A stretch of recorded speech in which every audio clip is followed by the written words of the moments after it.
नमस्कार। मेरा नाम डॉक्टर विलियम जोन्स है। पेशे से तो मैं एक डॉक्टर हूं, लेकिन मरीजों को दवा दारू देने के अलावा एक शौक और रखता हूं। शौक कुछ अजीब है और डर लगता है कि सुनकर कहीं आप चौंक ना उठें। लेकिन अब आपसे क्या छुपाना। बात यह है जनाब कि मैं जुर्म का शौकीन हूं। अपराध में मेरी खास दिलचस्पी है। जी नहीं, मैं कोई चोर, डाकू, उचक्का नहीं हूं। ना ही मैंने कभी किसी का खून किया है। राज सिर्फ इतना है कि मैं एक हादसे की वजह से मुजरिमों और अपराधियों की दुनिया का हिस्सा बन गया। 7 साल पहले, करीब 7 साल पहले मेरी एक सज्जन से मुलाकात हुई। मुलाकात दोस्ती में बढ़ी और नतीजा यह हुआ कि मेरी दुनिया ही बदल गई। क्योंकि जिन सज्जन से मेरी दोस्ती हुई थी वो मेरे और आप जैसे कोई साधारण इंसान नहीं थे। उनकी एक अलग दुनिया थी, जुर्म की, अपराध की। उनका दिन चोरी से शुरू होता तो रात साजिश में बीतती थी। कभी वो खून में फंसे होते थे तो कभी धोखाधड़ी में मसरूफ होते। उनके एक तरफ मुजरिम रहते तो दूसरी तरफ पुलिस। इन 7 सालों में मैं उनका साथी ही नहीं, हमराज और हमसफर भी बन गया था। मैंने कहा था ना, सुनकर आप चौंक उठेंगे। तो चलिए पहेलियां बुझाना बंद करके राज की बात कहे डालता हूं। तो जनाब, वो सज्जन कोई और नहीं बल्कि देश के मशहूर जासूस डिटेक्टिव शर्मन ही थे। शर्मन साहब ने अपराध की दुनिया में कई पेचीदा जुर्मों की गुत्थियां सुलझाकर अपार सफलता हासिल की। उनके चुस्त दिमाग और तेज निगाहों ने कई चालाक मुजरिमों की साजिशों का पर्दाफाश किया। उन्होंने खून, डकैती, ब्लैकमेल, सभी तरह के जुर्मों की परतें खोलकर मुजरिम तक पहुंचने में कामयाबी हासिल की। दुनिया के शायद वो अकेले जासूस होंगे जिनका मुजरिमों और पुलिस दोनों ने लोहा माना है। तो आइए जनाब, मैं आपको डिटेक्टिव शर्मन के अपराध जगत में ले चलता हूं। मैंने अपने नोट्स में से शर्मन के कुछ महत्वपूर्ण केस इस श्रृंखला के लिए चुने हैं, और क्योंकि खून से बढ़कर कोई किस्सा नहीं हो सकता, तो आइए शुरुआत उसी से करते हैं। चलिए सोनापुर गांव, पुलिस के आमंत्रण पर शर्मन के साथ। सुबह सुबह ही खबर मिली। वायरलेस पर कांस्टेबल गुप्ता ने अर्जेंट मैसेज भेजा। उसने सिर्फ इतना कहा कि सोनापुर गांव के एक रईस सुमन आनंद का खून हो गया है। हादसा कल रात करीब 11 बजे हुआ। जान पड़ता है कि जैसे कातिल ने करीब 2 इंच की दूरी से रिवॉल्वर की गोलियां आनंद साहब के चेहरे में उड़ेल डाली हो। गुप्ता का कहना है कि जो सबूत उसे मिले हैं उससे लगता है कि मामला बहुत गंभीर है और पूरी जानकारी वो मेरे आने पर देगा। शर्मन साहब, मैंने सोचा अगर आप किसी और केस में मसरूफ ना हो तो आपको भी साथ ले चलूं। हो सकता है आपके होने से पुलिस की मदद हो जाए। शुक्रिया इंस्पेक्टर सक्रांत, पुलिस के लिए मैं हमेशा हाजिर हूं। लीजिए, वो आ गया फार्म हाउस और कांस्टेबल गुप्ता बाकायदा गेट पर हमारा इंतजार कर रहे हैं। सर, कल रात करीब 11 बजे मुझे फोन पर खबर मिली। फोन सुमन आनंद के दोस्त अशोक निगम का था। अशोक साहब उनके जिगरी दोस्त थे और उनका इस घर में अक्सर आना जाना लगा रहता था। उन्होंने मुझे खून के बारे में बताया और मैं तुरंत यहां चला आया। बहुत बुरी तरह मारा है सर, बहुत बुरी तरह। चेहरा एकदम टुकड़े टुकड़े हो गया है। आइए मैं आपको लाश दिखाता हूं और बाकी की कहानी आप अशोक साहब से ही सुन लीजिए, जैसी उन्होंने मुझे सुनाई थी। भाई, ये तो डिजाइनर फार्म हाउस है। उम्दा लैंडस्केपिंग, बंगले के चारों तरफ ये छोटी सी नहर और नहर पार करके घर में जाने के लिए ये खूबसूरत पुल, जिसे आप जब चाहे सीधा खड़ा भी कर सकते हैं। आइए मैं आपको अंदर ले चलता हूं।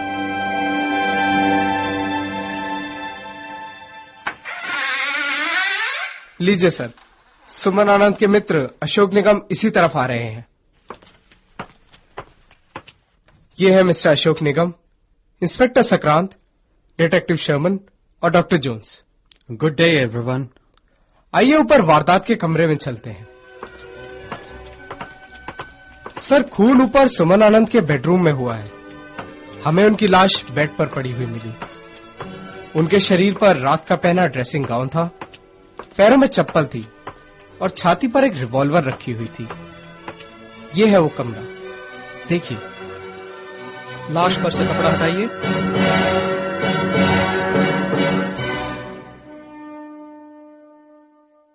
चेहरा तहस नहस हो गया है। सब कुछ वैसे ही है जैसे पाया गया था, कुछ भी छुआ नहीं गया है। ये हुआ किस वक्त? 11 बजने से कुछ देर पहले। मैं अपने बेडरूम में बैठा हुआ था कि मैंने गोलियां चलने की आवाज सुनी। मैं दौड़कर यहां आया। मेरे ख्याल से मुझे यहां पहुंचने में 30 सेकंड से ज्यादा वक्त नहीं लगा होगा। दरवाजा खुला था? जी हां। बेचारा आनंद बिस्तर पर मरा पड़ा हुआ था। कमरे में और कोई नहीं था। इतने में मैंने मिसेस आनंद को सीढ़ियों पर आते हुए सुना। मैंने बाहर आकर उन्हें वापस अपने कमरे में भेज दिया ताकि वो आनंद का बिगड़ा चेहरा देखकर घबरा ना उठे। फिर मैंने नौकर रामू को बुलाया और हम दोनों वापस कमरे में आए। बाहर नहर का पुल रात को ऊपर कर दिया जाता है? जी हां, रोज शाम को 6 बजे रामू पुल को खड़ा कर देता है। कल मैंने उसे खुद इसमें मदद की। जी साहिब। वो कातिल निकलकर भागा कैसे? कहीं आनंद साहब ने आत्महत्या तो नहीं की? हमने भी पहले ये सोचा सर, लेकिन ये देखिए, खिड़की पर जूतों के निशान, खून में रंगे हुए। खूनी यहां से निकल कर गया है। तुम्हारा मतलब वो नहर पैदल पार करके गया? बिल्कुल सर, नहर कहीं भी 3 फुट से गहरी नहीं है। लेकिन अशोक साहब, अगर आप खून होने के आधे मिनट में यहां पहुंच गए थे तो उस वक्त कातिल नहर में ही होगा। जी इंस्पेक्टर, लेकिन खिड़की पर पर्दा पड़ा हुआ था और उस वक्त मुझे बाहर झांकने का ख्याल ही नहीं आया। तो इसका मतलब कातिल 6 बजने से पहले पुल पार करके अंदर आया और इस कमरे में छुपा रहा। रात करीब 11 बजे जब आनंद साहब अंदर आए तो उसने उन पर गोली चलाई। उनके बदन पर अपनी रिवॉल्वर छोड़ खिड़की के रास्ते भाग गया। जाने से पहले एक कार्ड भी छोड़ गया है। कार्ड?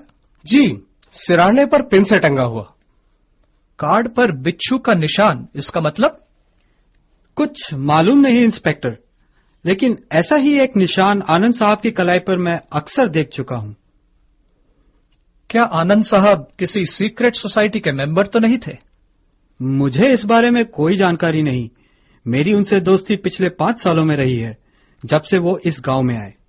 उससे पहले की उनकी जिंदगी के बारे में न उन्होंने कभी कुछ कहा था, न मैंने कुछ पूछा था। मैंने भी कई बार बिच्छू का निशान मालिक की कलाई पर देखा है, लेकिन कभी पूछने की हिम्मत नहीं की। अरे, वो साहब की सोने की अंगूठी ले गया है, उनकी शादी की अंगूठी। क्या? जी साहब, वो अपनी शादी की अंगूठी बीच वाली उंगली में पहनते थे और उसके ऊपर ये चांदी की अंगूठी। हाँ, ये चांदी की अंगूठी तो वैसे ही है, लेकिन उसके नीचे वाली सोने की अंगूठी गायब है। तुम्हारा मतलब वो सोने की अंगूठी इस दूसरे अंगूठी के नीचे पहनते थे? जी, हमेशा। इसका मतलब कातिल ने पहले चांदी की अंगूठी निकाली, फिर सोने वाली निकालकर अपनी जेब में डाली और चांदी की अंगूठी वापस उंगली पर चढ़ाई।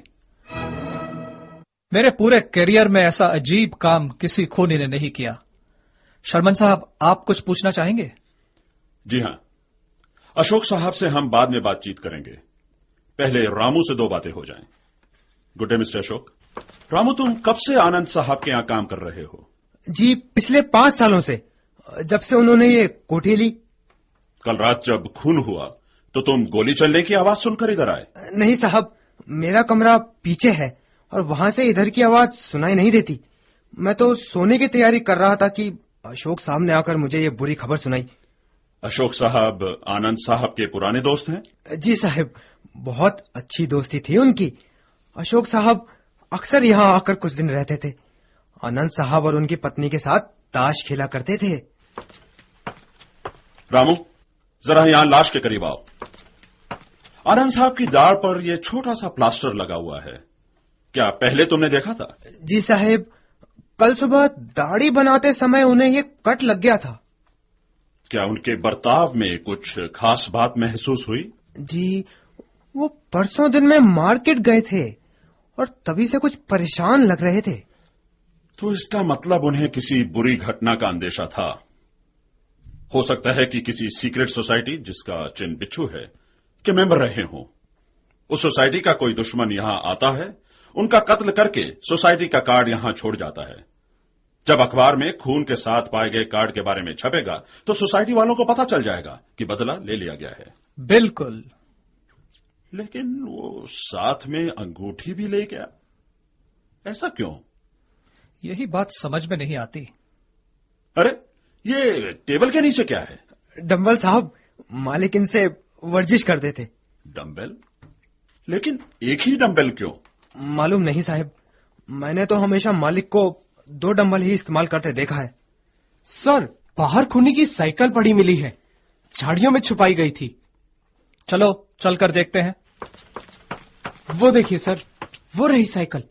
अगर सरकार साइकिलें भी रजिस्टर करने लगे तो पुलिस को मुजरिमों तक पहुंचने में कितनी मदद मिले। लेकिन अचरज की बात है कि वो साइकिल पीछे छोड़कर क्यों गया, और बिना साइकिल के वो रफू चक्कर हुआ कैसे? शर्मन साहब, मामला और भी बिगड़ता जा रहा है। सक्रांत भाई, मुझे तो लगता है कि मामला सुलझता जा रहा है।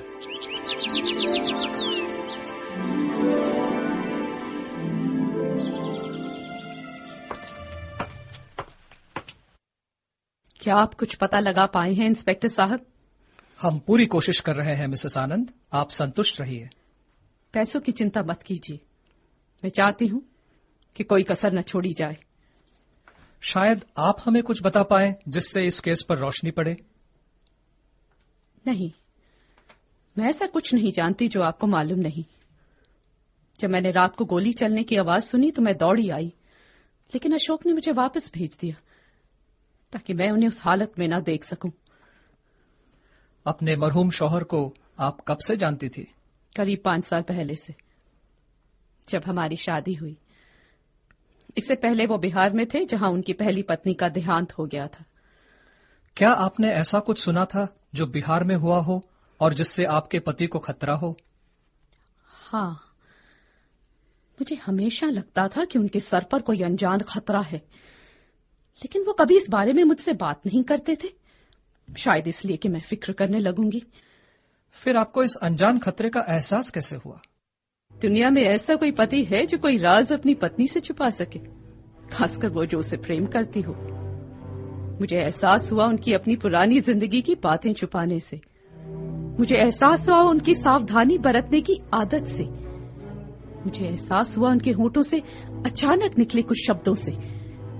मुझे एहसास हुआ अजनबियों को उनके अजीब तरीके से देखने से। मुझे यकीन था कि कोई ताकतवर दुश्मन उनके पीछे पड़े हैं और वो हमेशा किसी अनजान खतरे से जूझने को होशियार रहते थे। वो अल्फाज जो उनके मुंह से निकले, क्या आपको याद है? मौत की घाटी, वो कहते थे। मैं मौत की घाटी से निकल कर आया हूं, लेकिन लगता है कि वो अब भी मेरे चारों ओर मंडरा रही है। मैं कुछ पूछती थी तो उनका चेहरा पत्थर हो जाता था। वो कहते थे, जो भी हो, उस घाटी की छाया तुम पर नहीं पड़ने दूंगा। एक आखिरी सवाल, जब आपकी शादी हुई तो उससे पहले आप दोनों में प्रेम हुआ? जी हां, प्रेम हुआ, हमेशा होता है। उस वक्त आपका कोई और प्रेमी तो नहीं था? नहीं, मैं किसी बंधन में नहीं थी। आपके पति की वेडिंग रिंग गायब है, खून का इस बात से कोई रिश्ता हो सकता है? मुझे खुद समझ में नहीं आ रहा है, बहुत अजीब बात है। बहुत बहुत शुक्रिया मिसेस आनंद, कृपया जरा रामू को अंदर भेज देंगी? जी। खूबसूरत औरत है, बहुत सुंदर, और हमारे अशोक साहब भी कम आकर्षक नहीं है। शादी की अंगूठी गायब होने का कारण सोचता हूं तो लगता है जी कोई सेवा मालिक। रामू, कल रात अशोक साहब ने पांवों में क्या पहना हुआ था? जी उनके काले जूते साहब। वो इस वक्त कहाँ हैं? जी बाथरूम में है, उनके और मेरे जूतों के तलवों में खून लग गया था, इसलिए धोने छोड़ाया था।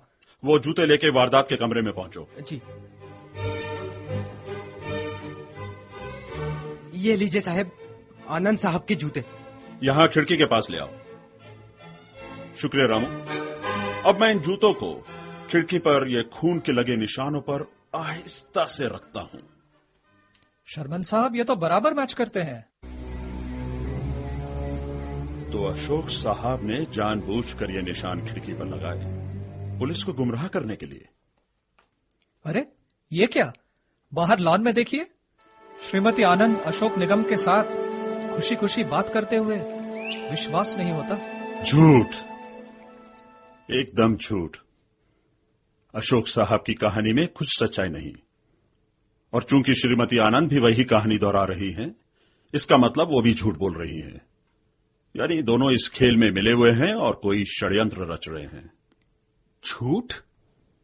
ये तुम कैसे कह सकते हो शर्मन? सिर्फ उन दोनों को इकट्ठा देखकर? सिर्फ उन दोनों को इकट्ठा देखकर ही नहीं।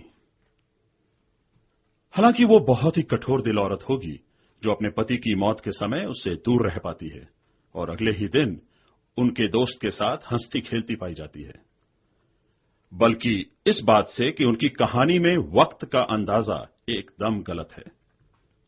मैं ये मानने के लिए हरगिज तैयार नहीं कि कातिल ने गोली चलाने के बाद 30 सेकंड में अशोक साहब के वहां पहुंचने से पहले मृत शरीर की उंगली से 2 अंगूठियां निकाली हो, फिर एक वापस पहनाई हो, सिरहाने पर अपनी सोसाइटी का कार्ड एक पिन के द्वारा लगाया हो और वहां से रफू चक्कर हो गया हो।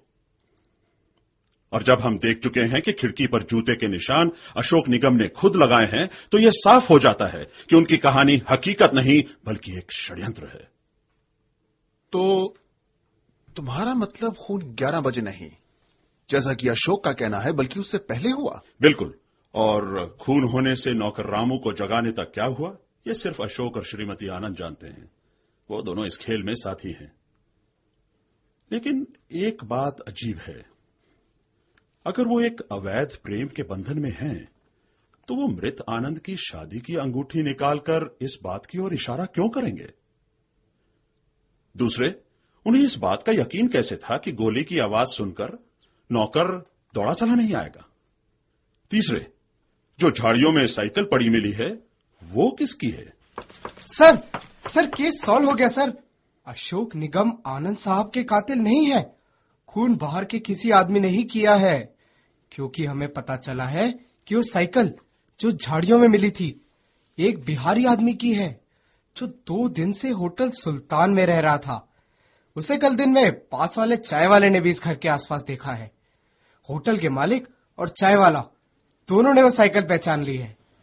हो ना हो आनंद साहब का कातिल वही है, और उसका मकसद पुरानी दुश्मनी है। उस आदमी का हुलिया? जी साहब, उम्र करीब 50 साल, भूरे बालों मूछे, कद 5 फुट 9 इंच, खूंखार चेहरा। मैंने वायरलेस पर सभी कांस्टेबल्स को इन्फॉर्म कर दिया है। खूंखार चेहरे के अलावा सारा विवरण मरहूम आनंद से मेल खाता है। वो भी 50 साल के थे, कद 5 फुट और 9 इंच था, और भूरे बाल व मूछे थी। खैर, और कुछ? जी, नीली पतलून और पीली कमीज पहने हुए था।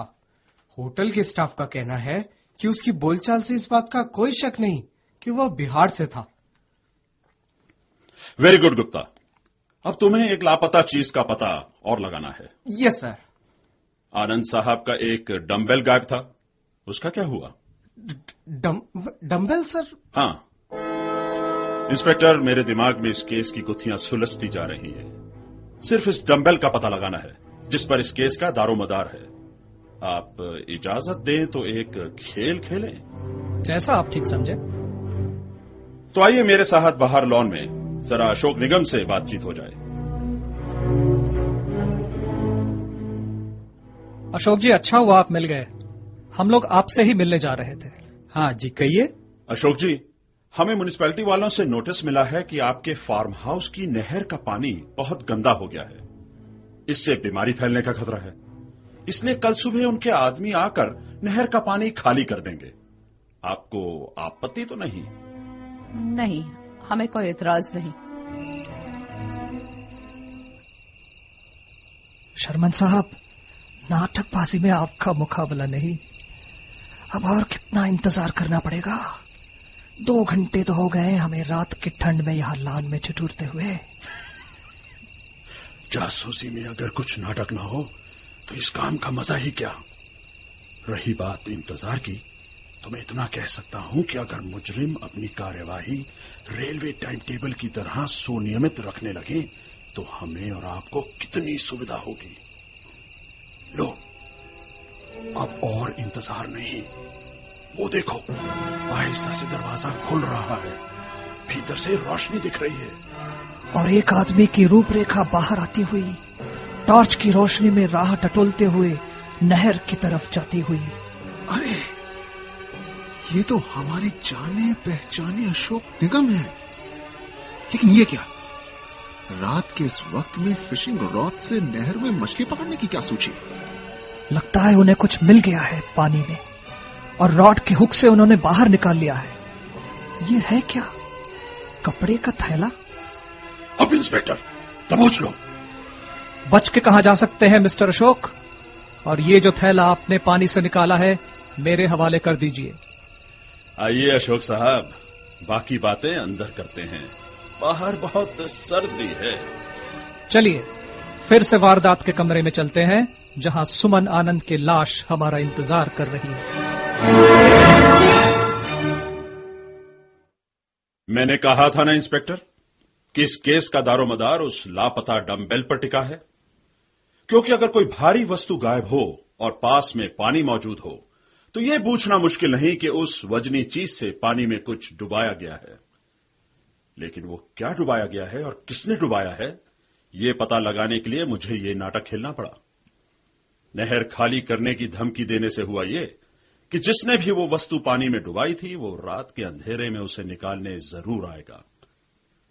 इंस्पेक्टर, अब इस बंडल को खोला जाए तो जिस राज की हमें तलाश थी वो सामने आ जाएगा। अगर मेरा अंदाजा सही है तो इसमें आपको एक पीली कमीज और एक नीली पतलून मिलेगी। आपका कहना सही निकला शर्मन साहब, वाकई ही इसमें पीली कमीज और एक नीली पतलून निकली। अशोक साहब, आपका खेल खत्म। अब जो कहना है कह दीजिए। आप जब इतना सब जानते हैं शर्मन साहब तो बाकी भी बता दीजिए। अगर जरूरत पड़ी तो जरूर बताऊंगा, लेकिन मेरी इच्छा है कि अपना राज आप खुद ही बताएं। अगर यहाँ कोई राज है तो वो मेरा नहीं है और वो मेरे मुंह से नहीं निकलेगा। अगर आपकी यही मर्जी है तो हमें आपको तुरंत गिरफ्तारी में लेना पड़ेगा। आप जो चाहे कर सकते हैं। बस, तुम बहुत कुछ अपने सर ले चुके हो अशोक, बहुत कुछ। आगे इसका जो भी बने, तुमने अपना फर्ज निभा दिया है। मिसेज आनंद, गुस्ताखी के लिए माफी चाहता हूं, लेकिन अगर आप और अशोक साहब हमारी मदद नहीं करेंगे तो मजबूर होकर मुझे मिस्टर सुमन आनंद से गुजारिश करनी पड़ेगी कि वो अपनी कहानी खुद सुनाएं।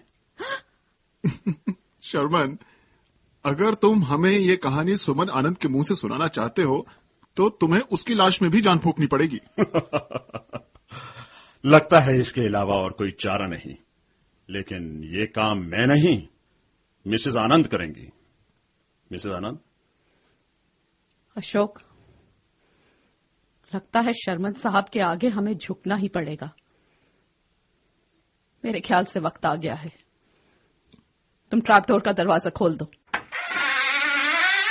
सुमन, सुमन। शालिनी। वेलकम मिस्टर आनंद। मुझे मालूम था कि आप इसी घर में कहीं छुपे हुए हैं। जी, पिछले 24 घंटे मैंने इस तहखाने में बिताए। फर्श पर इस ट्रैप डोर के नीचे एक छोटी सी अंधेरी कोठरी में। आप मिस्टर आनंद हैं, तो ये व्यक्ति कौन है जो यहाँ मरा पड़ा है और जिसके खून की तहकीकात हम कर रहे हैं? जरा सा सब्र इंस्पेक्टर साहब, अभी सब सामने आ जाएगा। मैंने सोचा था कि मैं कानून को धोखा दे पाऊंगा और हमेशा के लिए अपने दुश्मनों को गुमराह कर दूंगा, लेकिन शर्मन साहब का इरादा कुछ और ही था। और अब मैं आपके समक्ष हूं। हम सब आपकी कहानी सुनने के लिए बेचैन हैं। जी हां इंस्पेक्टर साहब, मेरी कहानी कल रात से नहीं बल्कि करीब 20 साल पहले से आरंभ होती है। मैं एक शरीफ आदमी था। शर्म की बात है कि मैं किन्हीं कारणों से एक मुजरिमों के दल में फंस गया था। बिच्छू नाम था उस दल का, और उन्होंने बिहार की घाटियों में आतंक फैला रखा था, जिससे वहां के निवासी उसे मौत की घाटी के नाम से बुलाने लगे थे। उस दल की एक खास पहचान थी, ये बिच्छू का निशान, जो हर सदस्य की बाईं कलाई पर अंकित किया जाता था। मैंने भी उस दल के साथ कई अपराध किए, खून, डकैती, अपहरण। लेकिन एक दिन मैं उस गुनाह की जिंदगी से तंग आकर भाग निकला। मुझे ये मालूम नहीं था कि मौत की घाटी के बिच्छू मुझे कहीं भी चैन से जीने नहीं देंगे। मैं जहां भी गया, कलकत्ता, आसाम, भोपाल, वो मेरे पीछे पड़े रहे। उन्हें डर था कि मैं कभी पुलिस को उनके बारे में जानकारी न दे दूं। आखिरकार मैंने यहां आकर पनाह ली, शादी की, लेकिन अपनी पत्नी को कुछ नहीं बताया। पर हर वक्त मुझे किसी अनहोनी का अंदेशा लगा रहता था। मुझे यह आशंका थी कि वो अभी भी मेरे पीछे पड़े हुए हैं। 2 दिन पहले जब मैं मार्केट गया तो मुझे एक जाना पहचाना चेहरा नजर आया। ये था मौत की घाटी के मेरे खूंखार साथी ब्रह्म प्रकाश का। वो एक हरी साइकिल पर बैठा बाजार में इधर उधर घूम रहा था। मुझे शक हुआ कि वो मुझसे बदला लेने यहां आया है। मैं सावधानी बरतने लगा। कल रात जब मैं सोने से पहले इस कमरे की बत्ती बुझाने के लिए आया तो मुझे किसी गुप्त खतरे का एहसास हुआ। इतने में मैंने पर्दे के पीछे खड़े एक आदमी के पैर देखे। एक पल के लिए तो मेरे हाथ पांव सुन्न हो गए। इससे पहले कि मैं कुछ सोचता, पर्दे के पीछे से मैंने ब्रह्म प्रकाश को मेरी ओर लपकते देखा। उसके हाथ में खंजर और आंखों में खून।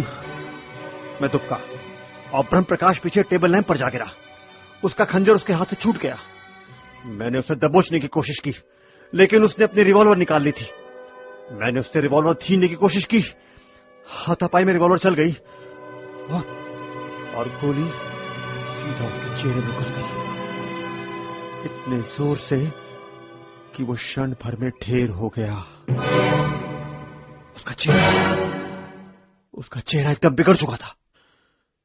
मैं सोच ही रहा था कि आगे क्या करूं कि अशोक और मेरी बीवी दौड़ते हुए कमरे में पहुंच गए। उन्होंने ब्रह्म प्रकाश का मरा हुआ शरीर देखा तो उन्हें कुछ समझ में नहीं आया। मैंने जल्दी से उन्हें समझाया कि मामला क्या है।